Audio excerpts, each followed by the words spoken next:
Hi, everyone. Welcome to today's edition of Jack's Career Chats.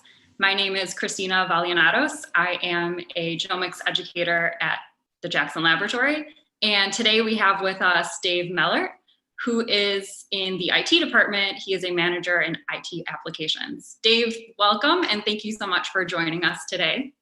Thanks, happy to join.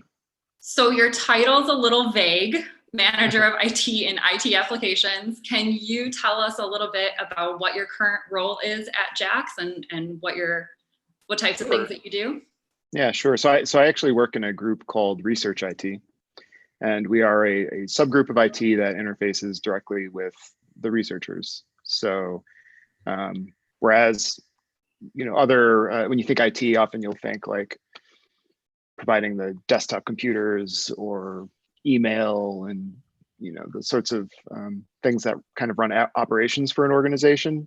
We're somewhat separate from that, and we're really about providing tools and an environment for researchers to do sort of computational biology. So more along the lines of the research side, so supporting and maintaining the research infrastructure. Yeah, we're purely focused on the research, and then my kind of subdomain, although I'm not sort of limited in what I cover, but I would say largely covering biological image analysis. So people who need to analyze microscopy, MRI, X-ray, even maybe video to some extent. And so how does the team manage this for the research workforce? So do you have, like, who's on your team basically? Do you have more computational scientists? Do you have biologists? What types of people work on these projects? So that's a good question. So looking broadly at Research IT, I would say we're a mix of people ranging from more of a biology background to folks who maybe come from a more sort of traditional IT/computer science background.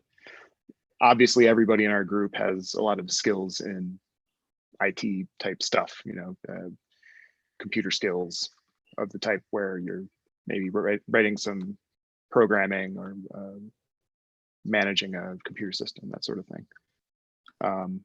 But yeah, so the domain expertise is important. So kind of understanding the biology and what researchers are trying to do. So, so my boss, the manager of research, director of Research IT, has really tried to kind of get a nice mix of people with sort of those two backgrounds. Yeah, it sounds like a really nice way to kind of integrate these two fields that seem so separate, computer science and biology. And it sounds like a career that combines both of them and is kind of necessary to at least like have people on both sides in order to do the job. Yeah, I mean, I don't know that I would even consider at this point in history biology and sort of computer science all that separate. I mean, I think more and more people need to have those skills to succeed in biology, especially if you want to kind of advance to a higher level of your career, get a PhD, do research for a living, that sort of thing. So you're seeing the field as more integrated, that it's not a separate computer science biology, they're more I think it's certainly heading in that direction. Research is tending towards collecting more data, and when you have huge amounts of data, it's not really something that lends itself well to the kinds of manual analyses that folks would have done in the past. So, I think we're at an interesting time in biology, seeing this transition happen. If you go to a field like physics or even chemistry, I think there's more of an expectation that people will have those skills, and biology is heading in that direction. So it's kind of a fun time to be working in this domain because we have this opportunity to introduce a lot of researchers to the technology and the kinds of things that we can do with high performance computing, machine learning, and kind of show them how those tools can be helpful in their research. How did you get started in this? You have more of a biology background, right? And then you kind of got into integrating more data science into your experience. So how did you start out? Yeah, so my research background is in developmental genetics, model organisms genetics. I started in Drosophila. Actually, Fruit flies. fruit flies. My first job actually was working in a mouse lab. and the Human Genetics Department in University of Michigan. Yes, this is a fun fact we discovered as preparing for this call. Both Dave and I are graduates of the University of Michigan and both worked at the Department of Human Genetics. So shout out to anyone from DHG watching this. Right on. Yeah, I had to slip that in there just to make sure that we hit the topic. Go blue. I got my mug here ready. Nice. Yeah, and then that kind of track of being interested in how genes control and influence development, I got really interested in innate behaviors and how those processes would impact how an animal behaves. And so that got me into sort of neuroscience. And then for my postdoc, I went to Genelia Research Campus. It's a Howard Hughes Medical Institute. It's their one sort of research location not affiliated with another research organization. It's a standalone in Northern Virginia. They do a lot of this was after your PhD. You did this was after my PhD. This is my postdoc, yeah. And while I was there, so HHMI built Genelia originally to focus on questions of neuroscience and microscopy. So it seemed like a pretty good fit for me. And they were really pushing microscopy forward, doing things like live imaging of brain activity. So you're seeing things change in real time, large volumes of data. Wow. And there's just absolutely no way that you can analyze that without using a computer, basically, right? And doing some coding. So I started to get into coding, mostly in MATLAB, while I was at Genelia. So yeah, I did it out of necessity. I learned these skills just because I needed a way to deal with the kinds of data that we were collecting. So it's not that you had very early experience, like since high school or college or something, you were learning coding. You kind of approached the computational, you got more experience on the computational side during your postdoctoral work. So after your PhD, doing your next position, that's when you got the most experience? To some extent, yeah. I mean, I've always had kind of an affinity for computers and that sort of thing. So when I was in high school, there's like this 2-year period where my high school offered computer programming as a class, and I took it one of those years. And then not too much in college, but in grad school, I did a little bit. I think regardless of whether you're collecting sort of big data or not, having computational skills helps for statistics. So I learned R in graduate school for just doing statistical analyses, and also took a Perl class, but I never really had to dive in, to the level where I kind of had to really write something complex. All that stuff I was doing at that time was pretty simple. And it was not until I was analyzing these big sort of brain imaging data sets that I really started to dive deeply into this stuff. I think that can be reassuring to know that, you don't need a ton of experience before you dive into a project necessarily, because, some people might get intimidated, like, oh, well, I don't know much about computer science, so I don't want to do this type of research, or I don't want to go into that field. And so it's nice to hear that from your experience, you can kind of get it along the way, or even just the small experiences that you had early on can kind of build and help you with what you were doing later on. Yeah, absolutely. I think in general in science, fearlessness helps a lot. So just if you have to learn something new, just diving in and forcing yourself to do it. And really you learn through doing, through practice, and oftentimes necessity. Yeah. That's great. That's great advice. So during your postdoctoral work, you had all these big data sets of the brain image analysis. And so that was kind of your first real integration of the computational work and the biology? Largely, yeah. I mean, again, I was doing sort of statistics and making pretty plots and things in R before that. I would say, yeah, doing something complicated, that was my first experience as a postdoc. Then once I got into it there, I became more interested in writing code at a sort of hobby level. So I kind of continued doing that up through my current job, where I do it every day, all the time. So how did you get from there to here? So, what were your steps along the way? So after you kind of learned that that's what you really enjoyed, was, kind of doing more coding and stuff as a hobby, and then your experience in biology, your PhD and everything, what was your job path after that? Okay, so Pretty straightforward, actually. So I met my now wife when I was in graduate school. So we met at Stanford. And then I moved for my postdoc about a year and a half before she finished to the East Coast for the job at Genelia. And then she moved to do her postdoc at the NIH. So we met back up. But the separation was difficult for us. We managed, and we thought, okay, for the next step of our careers, we don't want to do that again. So when it came time to take that next step, she had a much better hand. She had a much better resume.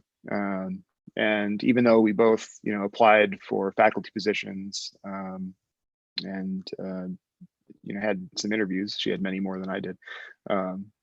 At some point, I just said, you go where you get sort of your best opportunity, and I'll find something to do.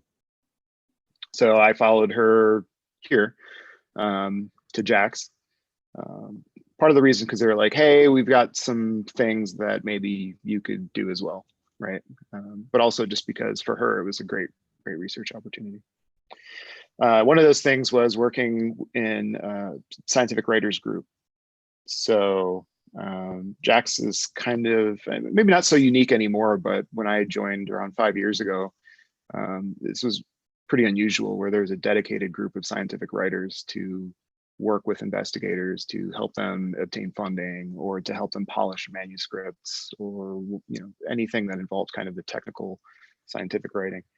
That was something that I always enjoyed. I had a pretty good education. I thought my PhD advisor did a pretty good job of beating good practices into me. So I thought, okay, yeah, I can give this a try.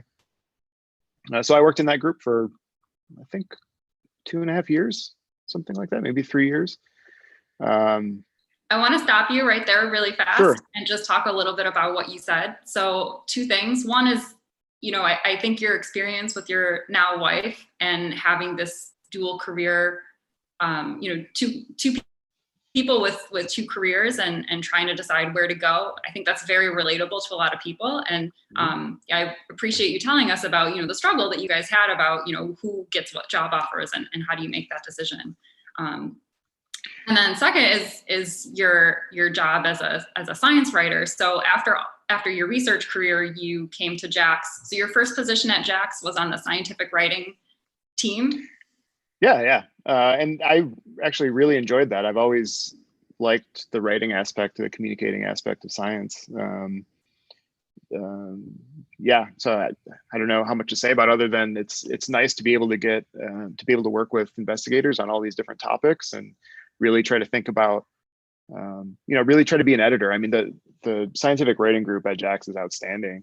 It's not just people correcting grammar and punctuation, right? These folks really think about the science and think about the argument, if you will, and the persuasiveness of the grant. And it was nice to do that, to be a part of that. Would you say that your research experience was helpful for that job then? It really made you a strong candidate for the writing position?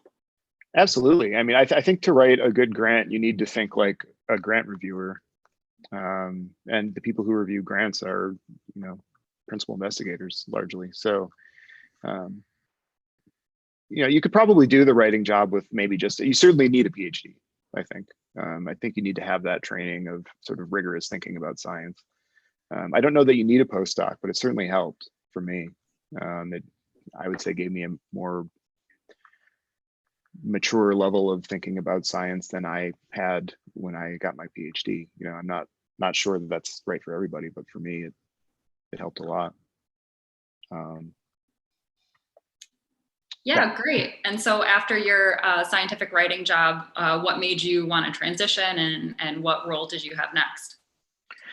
Yeah, so I mentioned before, I kind of kept with coding at a hobby type level, and I really enjoyed doing that. I wanted to do more of it.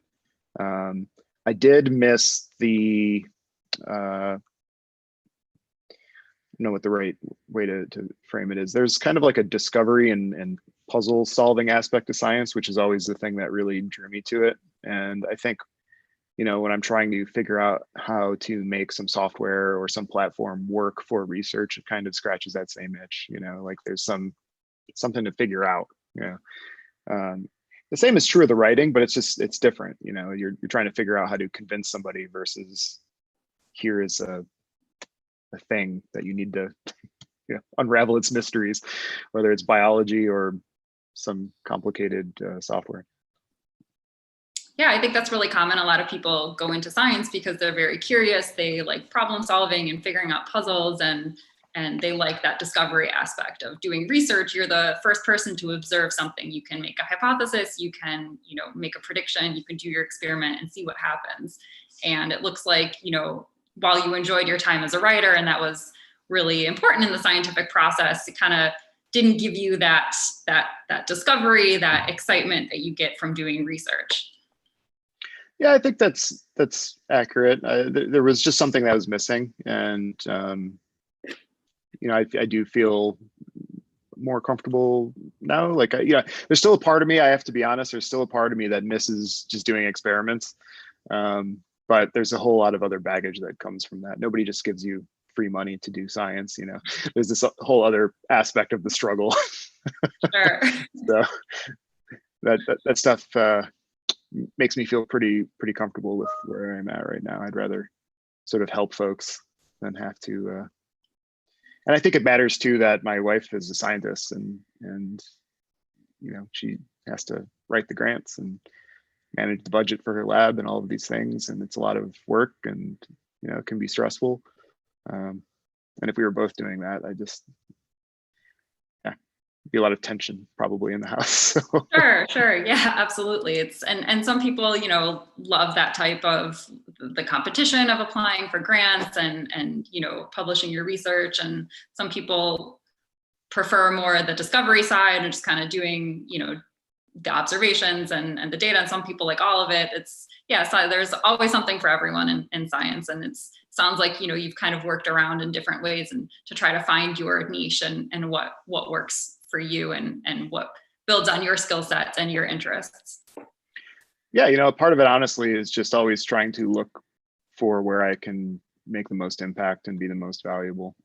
I like what I'm doing now, but maybe in 5 years there'll be something else that opens up. And is that scary to think that in a couple of years you would have a different job? At least, for me, when I was younger, it'd be like, okay, when you graduate college or high school or whatever, like this is going to be your job. And then that's it. But then when you go into the workforce, you kind of realize like, oh, well, things can change and your skills can change and the environment can change. And so you might have to adapt. But how is it, for you? How do you see that? How do you see that job change in the future, that kind of unpredictability? I embrace that. I like change. I'm a very sort of I don't know what the adaptable, change focus, adaptable, progressive maybe is another way to put it. Like science is all about progress, and sometimes that means having to shift gears or change what you're doing, or find where you can make the most impact. And that's not something that intimidates me. I like that. It's certainly not for everyone, but I do think that the way the world works now, you have to be prepared to change up what you're doing every few years. I think the ability to pick a career and stick to it and stay successful in it, I mean, that's a position of privilege at this point. Not many people have the opportunity to do that. So I'm lucky that works for me. And it sounds like though, it's not just a free for all, oh, let's see what the next job is. It's been directed, and you've constantly built on your skills, right? So your research experience from college and graduate school, plus your postdoctoral work, all the experiences that you have, then going to the scientific writing, learning the communication side of things a little bit better, and then going past that, it sounds like you've built yourself and your skill set, your tool belt along the way, and each step has helped you in your new current roles. Yeah, it's certainly not a path that I sat down when I was like an undergrad and planned out, this is what I'm going to do with my life, right? It's all about just thinking ahead a little bit, kind of trying to get a good sense of the situation, where are things at now, and you know, I want to stay in science as much as I can. You know, I love research. I like working at JAX, but other than that, you know, I'll always be thinking about, like, am I sort of growing? Am I maximizing my ability to make an impact? Because if I'm not, like, what even am I doing? You know? Yeah. It's kind of the way that I look at it. So after your few years in the scientific writing side, where did you go next? What position did you have next? Well, so I went directly to research IT from doing the writing, and the position was called systems analyst, and I was totally focused on the imaging stuff. At the time, I was the only one with the imaging sort of background expertise in the group. So since then, I've been promoted to this manager position. I've hired a few people, and including another imaging expert. And I work a lot with a collaborator who's sort of external to JAX on the domain. So we have a kind of a team now, which is nice. That's great. Yeah. So I wanted to ask, kind of, what's a typical day look like for you? So it sounds like you work in a team, and so like a typical pre-coronavirus day, because yes. now things are a little different, but sit in my basement most of the day. Yeah. So we have some office space on the second floor of the building in Farmington. You know, I've got a standing desk. We've got probably around 20 people in research IT. We all sort of occupy the suite. You know, it's a lot of standing at a computer. It is IT after all. I would say things are split between communicating with researchers and actually maintaining and building the various systems that we're providing to assist the research. So we have a image data management platform. The software is called Omero. So we have this stood up. So, you know, I might work on adding a new feature, or helping people get their data imported into that, or showing folks how to view their images or analyze their images, those sorts of things. There might be a laboratory that has a particular image analysis problem, and they don't really know the best way to approach it. These are sometimes my favorite thing to do, because it's like, okay, now I can kind of be involved in the actual experiment in a sense, right? So you like more of the troubleshooting, the kind of problem solving? Yeah, I mean, you know, in research, almost every problem is different. So you always kind of have to approach things with, with the knowledge and experience that you've built up, but with kind of a fresh set of eyes. So it's nice to be exposed to all these different kinds of problems and think, well, how could we help you achieve this analysis goal? That sort of thing. Great. So do you think there was anything in particular about your training over the years, skills that you've learned that really helped you in each of your jobs, or help you be so versatile in these few different types of jobs that you have had? Any sort of qualities or skills that really stand out that you can think of?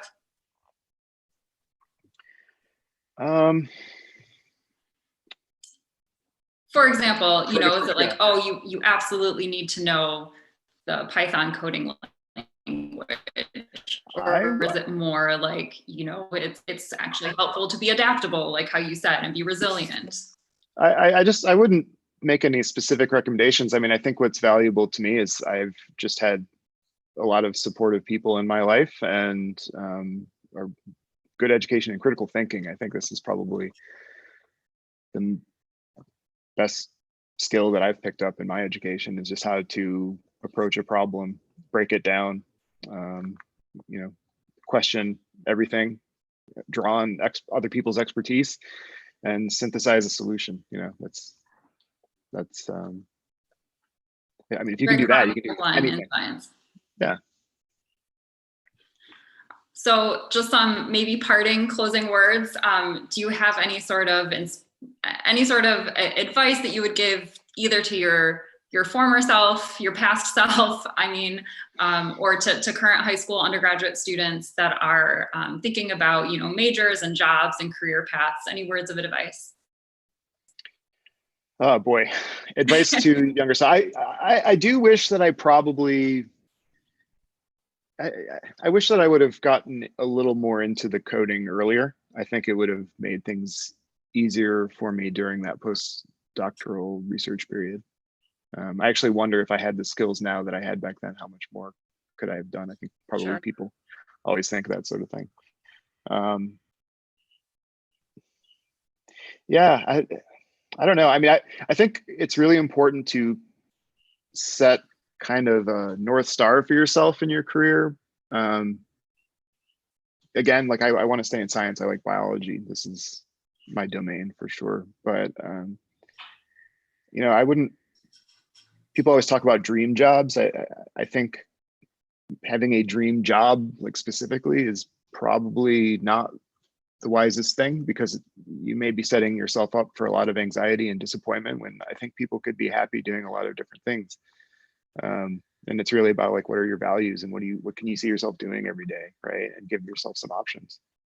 I think that's fantastic advice. I think, what you're saying is that it's not just this one position, this one path. It's, what do you value out of a job or out of life? What are your own skills and interests and the things that you enjoy? And then that way, when you see opportunities, maybe you can tailor them, tailor yourself and decide which path is best for you, as opposed to just saying like, oh, I want this one job, and if it's not available, then I don't know what to do. Great. Better said than I did.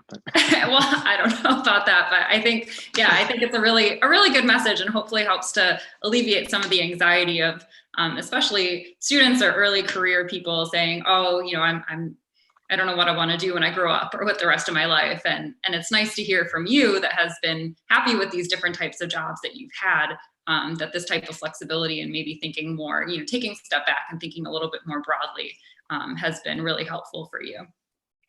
I think it's really good advice. All right, Dave. Well, I really thank you for spending your Friday afternoon with us and doing this live chat and sharing your career path with everyone. And go blue. And we'll see you around. Thank you, everyone online, for tuning in, and stay tuned for the next career chat next week. Bye-bye. Bye.